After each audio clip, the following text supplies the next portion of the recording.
My name is Mohamed, that's my first name. Juma is my last name, so Mohamed Ahmed Juma. I was resettled here as a refugee from a refugee camp, and Denver became my second home.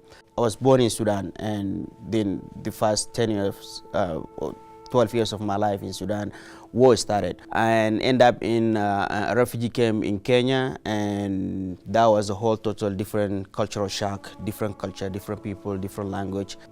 I got 3 sisters and we have 5 siblings, plus have my mom and dad here with us as well. When the war started, we got separated, and then later after 3 months, my dad got reunited again to the displaced camp, and then we got together to the refugee camp. Then we got resettled to the US, and here's a whole different total shock, different culture, different things that got adapt to and learn things. First thing, we got resettled to Colorado from the refugee camp. We got landed here at night, actually. That was the first time seeing that much light from the plane within the city. There are some volunteers that volunteered with the agency that got resettled us here, and they welcomed us with open arms, and it was so beautiful. It was so relieving. They got us home and food everywhere. It was just like food off table, and that was a shock because we have never seen food like that. So it was just life-changing moment. Right now I do cultural navigation or community navigator.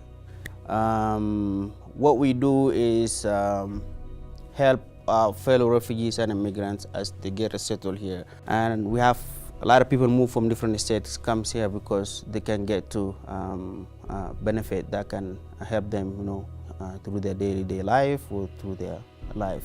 So Denver, I think, is one of the best states currently helping and doing more to the people. They're still dreaming of going back and have that lifestyle that what they used to, but I don't think that's happening. And I can speak for most of refugees that the older generations, like my parents, they will never adapt soon to this cultural aspect here in the States. It's just because back home or people interact to each other. You can go to a neighbor's house as if it's your house. Everyone knows everyone within the city, like the village or the city. That was beautiful life, beautiful culture that they have. But here is a whole different aspect of culture and life. I am very happy here, and when I look back and compare the lives here, I'm getting more opportunities. I can work, can help out people, so it's very fulfilling. I got married last in 2022.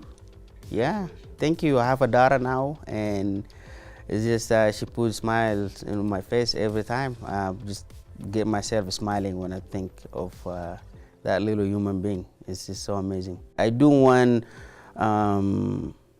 me to be successful as possible, to be a role model to refugees and immigrants, that they can also work hard and help out people and do changes within the society that they live in here, within the state. I'd like to have, for example, my daughter to have a safe environment and a better access to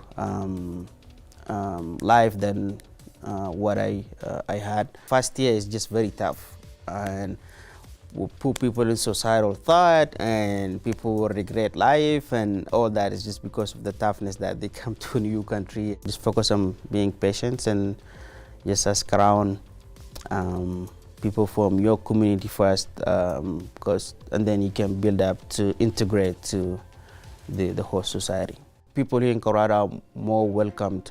They smile to people, they say hi to people, so it's very, very good. It's just things like, for example, my mom was riding the bus and someone told her that, go back to your country, why are you wearing this scarf? Because she wears the hijab, and she just ignored everything that what the guy was saying.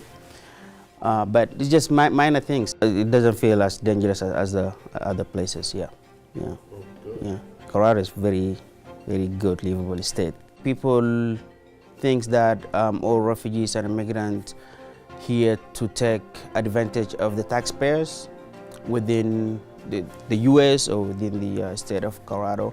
And also the other thing is that people think most of the refugees are not educated, but people work hard because they have families, their lifestyle that they gotta maintain here, and they have people in refugee camp that they gotta support, people in different refugee camp that from family members that they gotta support. So they work as much as twice to help out and contribute to the society as well. So I think that's the most things that get misunderstood by the American people or the host community. There are some different classification within the migrants or within the immigrants, that as an umbrella is just we all come through the immigration process to get to the US, but there are some classification with all this type of people that come through this this migrant thing.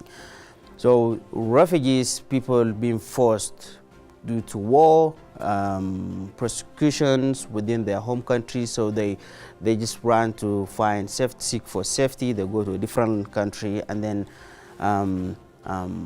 they go to a non-profit like a UNHCR to register and get shelter, get some food, basic needs, and then they get resettled to the US, to Canada, Australia, based on the refugee status. So the first 8 months or the 6 months, we do get help with food stamp, medical coverage, and that sort of benefits. There are immigrants, those who willing just, I gave example, someone lives in Saudi Arabia or Germany, they don't have any war in their country, it's just peaceful. They just wanted to go to the US to just pursue better life there, of what they saw, what they know, and then they do all their paperwork by them. They apply, and then they come here without any resources from the government or from non-profits. They rent, and they just match to society by themselves. I don't think that will offend someone if they said, if they told them you are immigrants or refugees. That's how we get classified when you run from your country to seek for safety. Be classified as that's how it is. But I personally will not get offended by that. I came from a refugee background, my immigrant background, and that's part of my identity. Yeah. Finally, I'm settled here in the U.S. Better life now. For these opportunities that I can access, and I feel pretty good because this become sort of final destination.